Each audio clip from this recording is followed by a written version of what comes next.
This snake's population was rescued from near extinction by an invasive pest that wiped out its natural food source. The Lake Erie water snake did something that doesn't happen often in the wild.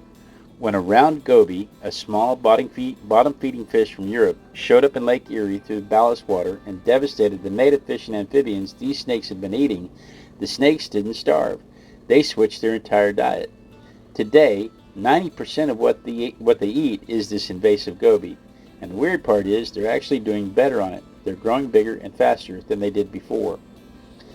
This is a subspecies that only exists on about 15 islands in the western end of Lake Erie and a small stretch of the Marblehead Peninsula. The whole range fits inside a circle less than 25 miles across. They adapted to life on these islands by turning gray. The mainland water snakes are heavily banded in dark brown, but the island snakes muted that coloration to match the slate stone beaches where they hunt. If you stand out on those bare gray rocks, the gulls and herons pick you off. Gray snakes blend in and survive. Early European settlers found so many of these snakes on the islands that they called them the Serpent Islands. But people didn't like snakes much back then, and they really didn't like thinking venomous snakes were everywhere, even though these aren't venomous.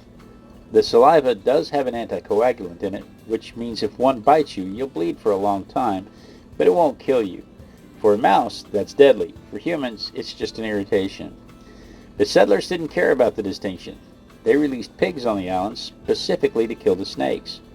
By 1999, the population had crashed to around 1,500 individuals left in the world. Conservation efforts kicked in with habitat protection and education campaigns to stop people killing them on site. By 2011, the population had climbed back up to roughly 12,000. The goby showed up right around the time the recovery started, and having an abundant food source didn't hurt. These snakes form mating balls right out in the open on beaches during breeding season, which is unusual because it puts them in a vulnerable position.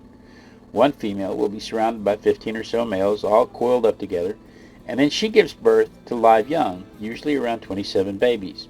But the mortality rate is high because those babies spend most of their time on the beach where the gulls are.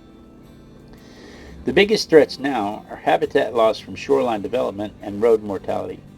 People are still building houses on those slate beaches, and motorists still run them over, sometimes on purpose because they think they're cottonmouths. Cottonmouths do not live anywhere near Ohio, but the confusion persists.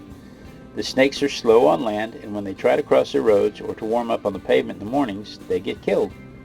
Both the U.S. and Canada still list them as at risk, and active monitoring programs continue on the islands to make sure their recovery sticks.